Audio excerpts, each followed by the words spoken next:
RJD के लोग जो पिछले 30 बरस से मुसलमानों के रहनुमा होने का दावा कर रहे हैं, मैंने उनको आज इस सभा और इस मंच के जरिए ये चुनौती दी।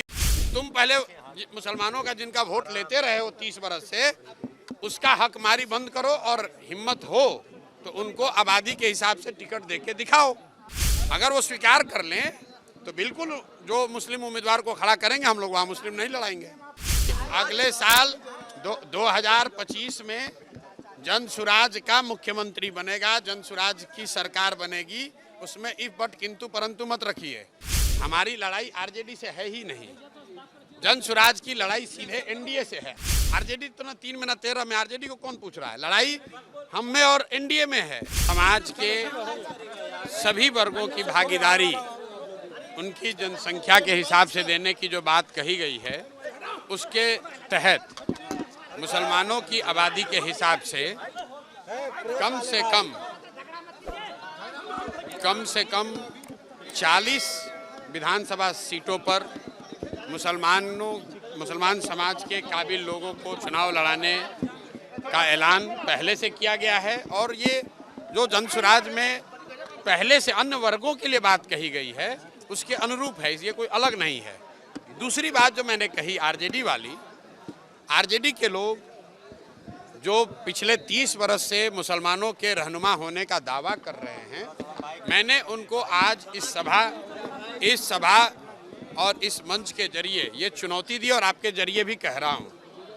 अगर वो ये कह रहे हैं कि भाई जन सुराज के लोग आएंगे, वो मुसलमान अगर उनको वोट देगा तो वोट बटेगा, तो मैं उनको कह रहा हूं कि जहां पर भी मुस्लिम उम्मीदवार आपके जीते हुए हैं, आप खड़ा करो मुस्लिम उम्मीदवार। हम वहां मुस्लिम नहीं लड़ाएंगे, हम वहां हिंदू लड़ा लेंगे, कोई बात नहीं है। तुम पहले मुसलमानों का जिनका वोट लेते रहे हो 30 बरस से, उसका हक मारी बंद करो और हिम्मत हो तो उनको आबादी के हिसाब से टिकट देके दिखाओ। वोट तो तुमने लिया है, ये हमने उनको चुनौती दी है। अगर वो स्वीकार कर लें तो बिल्कुल जो मुस्लिम उम्मीदवार को खड़ा करेंगे, हम लोग वहाँ मुस्लिम नहीं लड़ाएंगे। अरे भैया, दल बना नहीं और आप सीएम कौन होगा? अगले साल 2025 में जन सुराज का मुख्यमंत्री बनेगा, जन सुराज की सरकार बनेगी, उसमें इफ बट किंतु परंतु मत रखिए। बाकी कौन बनेगा, देश राज्य की जनता होशियार है, वो चुनकर अपने आप बता देगी।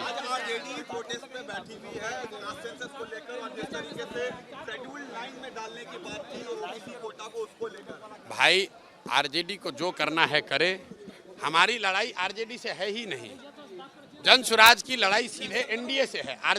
लोकसभा के चुनाव के नतीजों को अगर आप देखिएगा तो 176 सीट पर तो एनडीए आगे है। आरजेडी तो ना 3 में ना 13 में, आरजेडी को कौन पूछ रहा है? लड़ाई हम में और एनडीए में है।